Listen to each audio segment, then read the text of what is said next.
So recently, I just had a weight that was removed from my shoulders that I had been carrying for so long. I forgot that I was even carrying it. Now, what I mean by that is just recently, my 3 children were given to me by the police.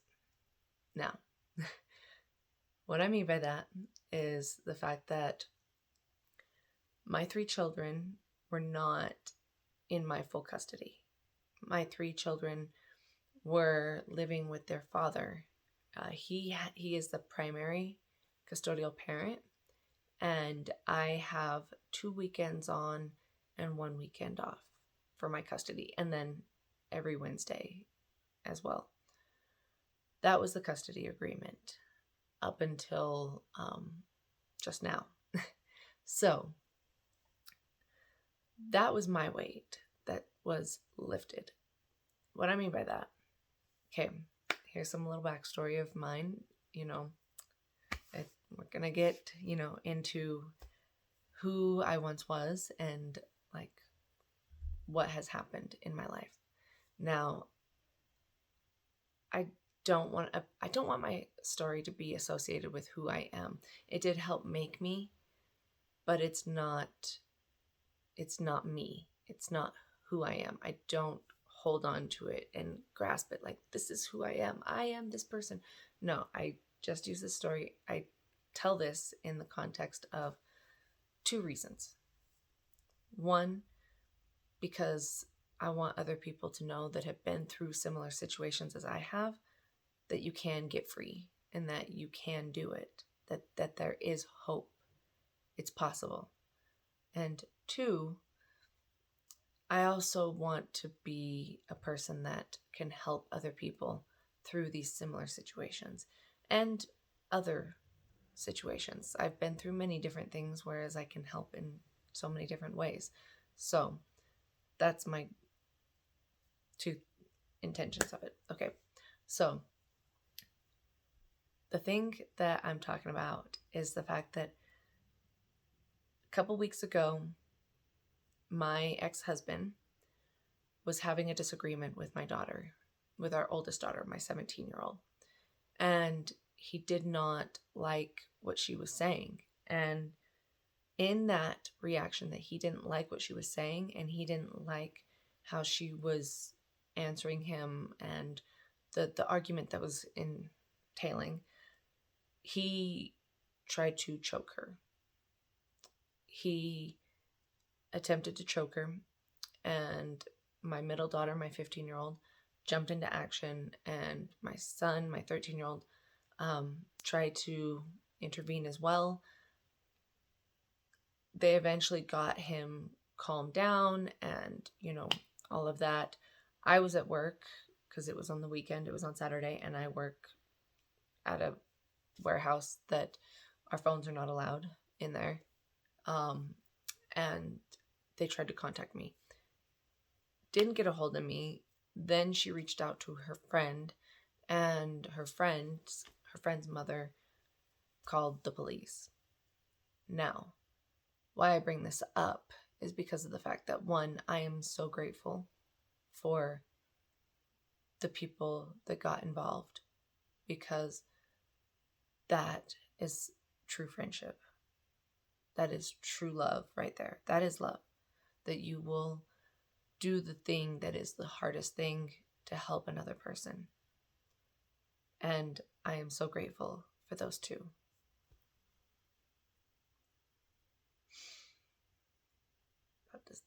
About to go into tears. I've got to hold them back. Okay.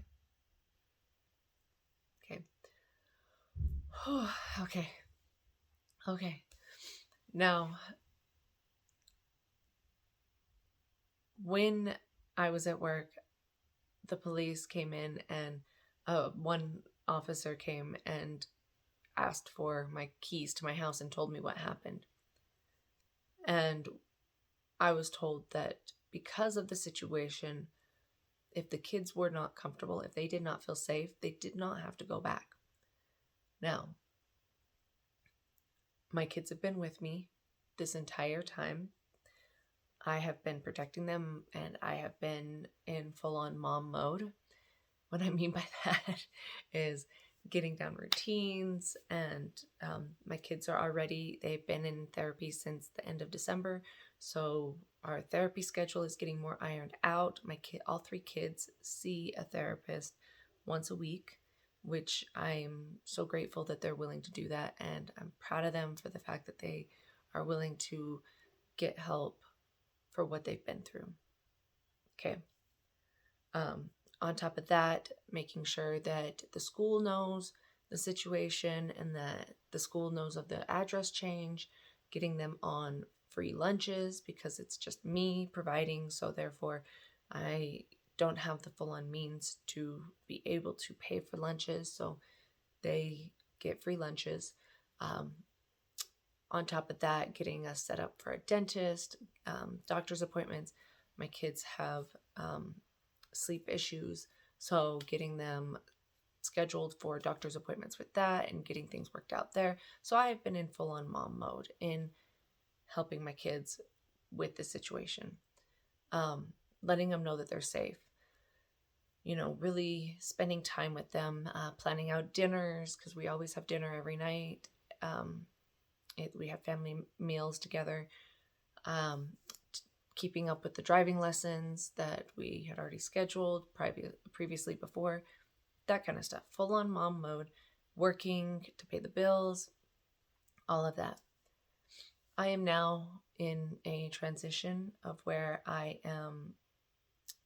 Ooh, my hair's all getting sticky. Sorry. I just saw that one little one sticking up and it felt funny. It's bothering me. Okay. I'll leave it alone.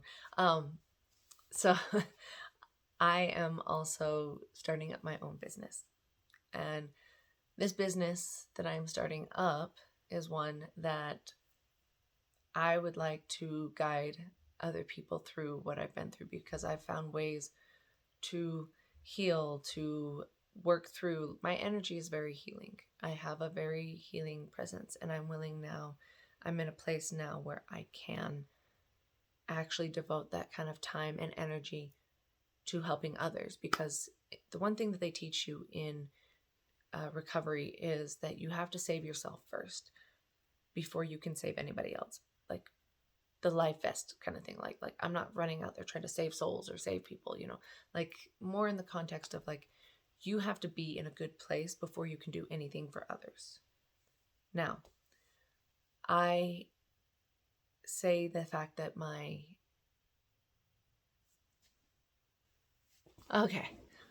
phone was about to die, so it was time for me to go get the charger on it, because so where were we at? Okay.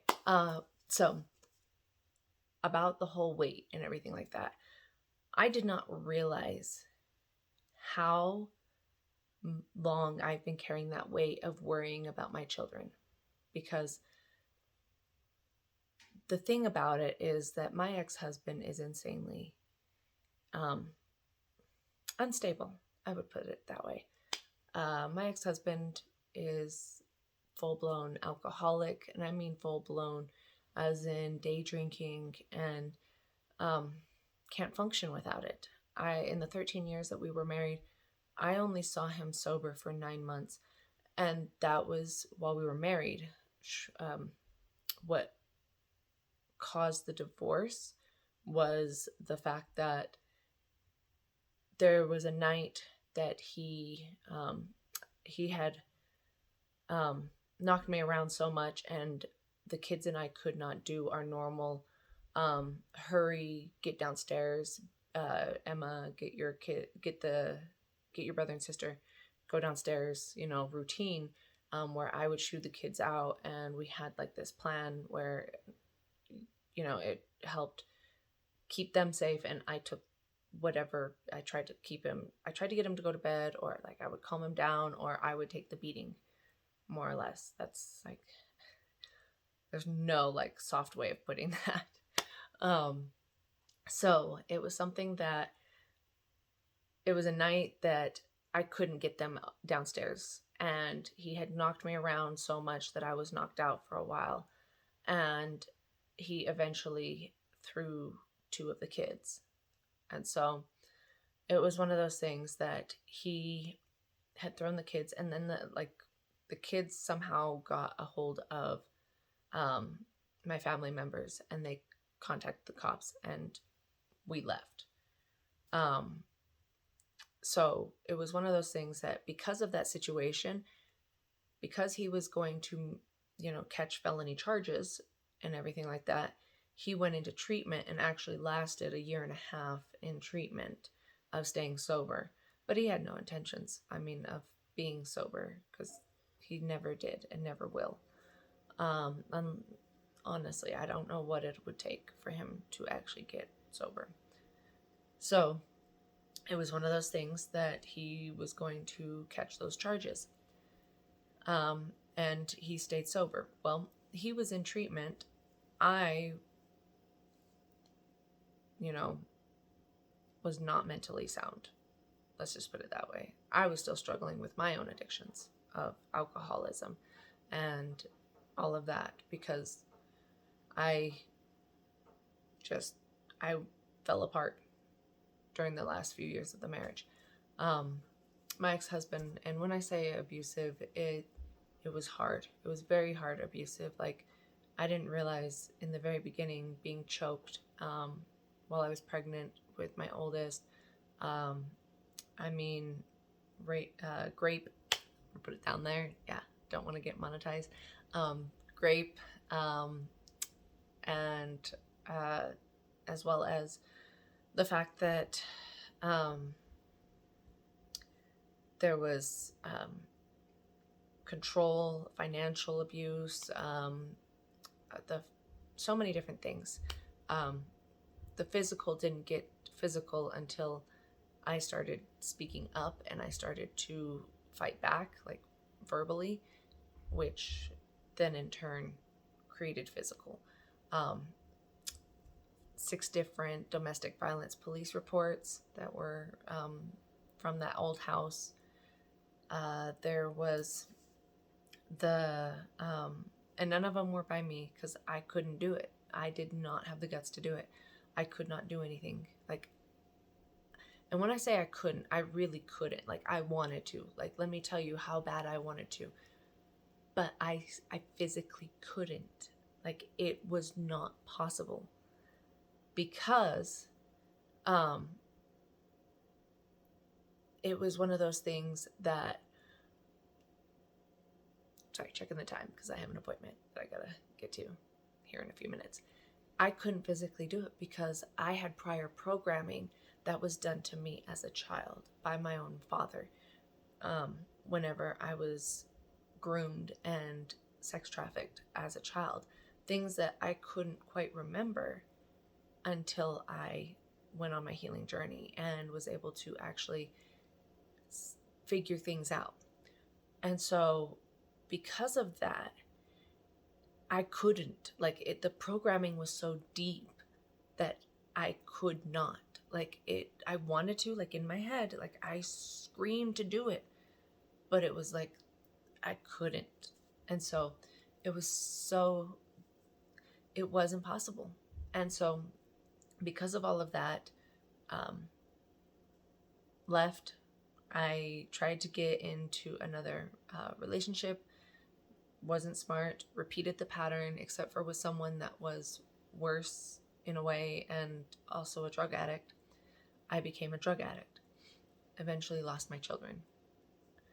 When I lost my children to DCFS, and I love how, I don't remember who it was. I know his name and I've watched his documentary.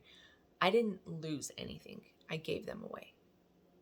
That's part of the accountability, because I chose to continue doing those things. It was programming that was not by choice, but by choice. It's so hard to explain if you don't understand.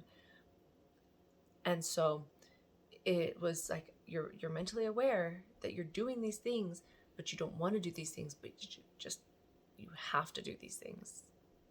It's insane. But I digress. It was one of those things that lost my kids, and therefore he was already in treatment. So he looked like the better parent. On top of the fact that it was something that he wasn't actually, getting any better. Like he was doing a good job. He got an apartment, he got a house, and all of that stuff. That's fine. But again, it didn't look good for me. So what happened with that is I went through treatment. I did 1.5 years of treatment, and I graduated and all of that stuff, and had to go and fight for more custodial rights because I would not stop fighting for my kids. I was fighting so hard to get them back when I wasn't actually getting them back. It was one of those things that I was fighting so hard for something when it wasn't the right time.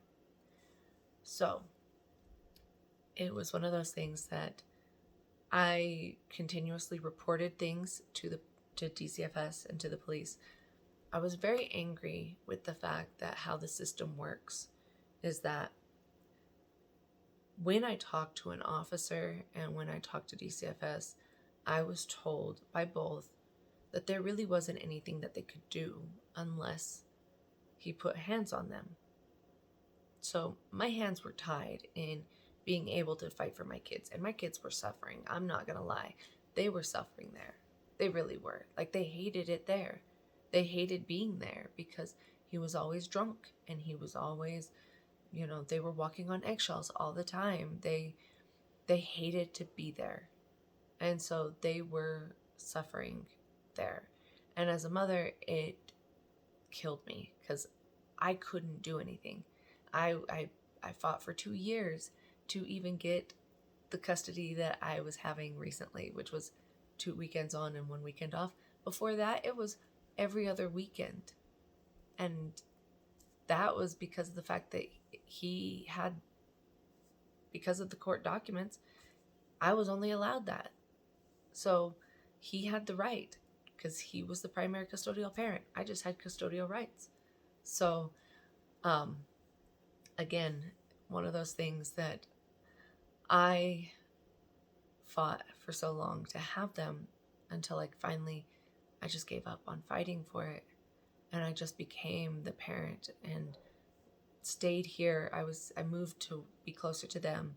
I was involved in everything, got them in therapy, all of that stuff.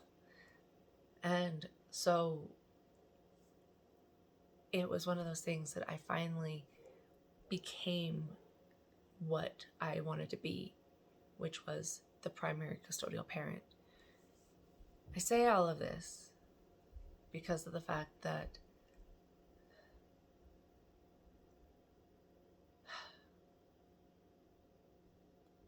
I'm grateful that they're safe. I'm so grateful for them being safe. And our healing journey is just beginning. I don't know where things lie at right now with me being able to be the custodial parent, because I still got to fight in court to find out if I can be full custody, because this is something that I have to go to court for again because of the court documents. And we'll find out. We'll see. We'll see how it goes. But the thing about it is that really and truly, there's so many things I want to say. I want to say that never stop fighting for what you want, but also let go and let God. You have to become what you want to be, which is right now me stepping into the transformation of becoming a guide. I don't want to say a coach because that's not the term that I want to use, but a transformational guide for people. Because like I say in so many of my videos, if I can do it, then you can too.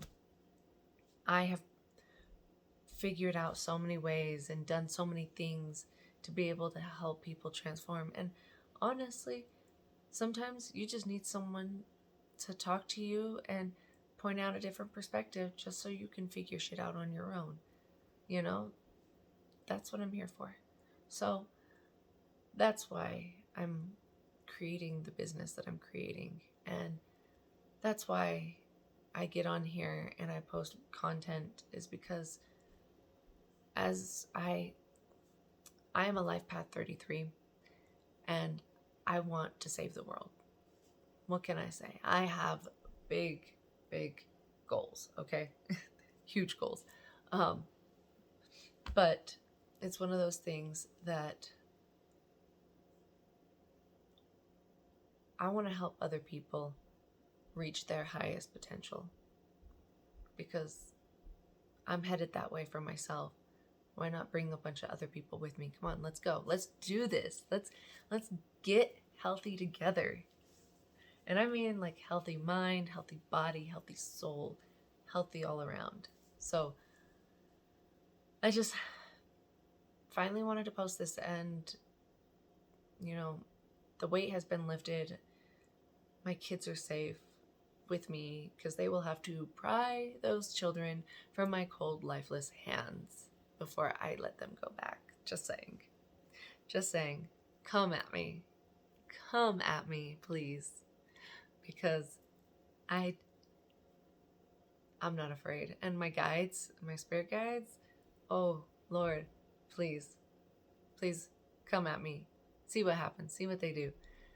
And on that note, like, I also want to use my spiritual gifts, my psychic gifts, and all of those beautiful things that I was born with to be able to help other people as well. So it's kind of an all-around thing. So I just wanted to put this out there, and thank you to anybody that does watch it. And here's my story. And if you've gone through what I've gone through as well, know that you're not alone, and know that you can do it too. That it is possible. Like, if I can do it, and I did it by myself, guys, I'm here to help you. I will help you through it. If you need someone to give you a little bit of like encouragement, I can do that. I'll cheerlead you. Yay you, go you. Like, I'll be your cheerleader. But also, I'll be that person that points out the real to you too. Because I honestly, that's love, is when somebody's honest with you and tells you kind of like, yeah, you're being a dick. Yes, you are the asshole. No, I'm just kidding. But, that way too. Because I give positivity and negativity. You're going to get them both. But that is my alarm now telling me that it is time for me to go. I'm meeting up with someone to go have Starbucks and to enjoy actually, connecting with like-minded people. So I will be posting more content and sharing more of my vulnerability of my past and what I'm going through and all of that stuff. And, I just would like to help other people. That's really and truly, that's what I love doing. Is I love seeing the shifts in people when they realize new things and they make choices on their own. It's such a beautiful, beautiful experience to be a part of. So, yeah.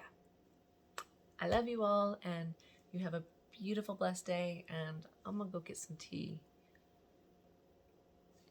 Bye-bye.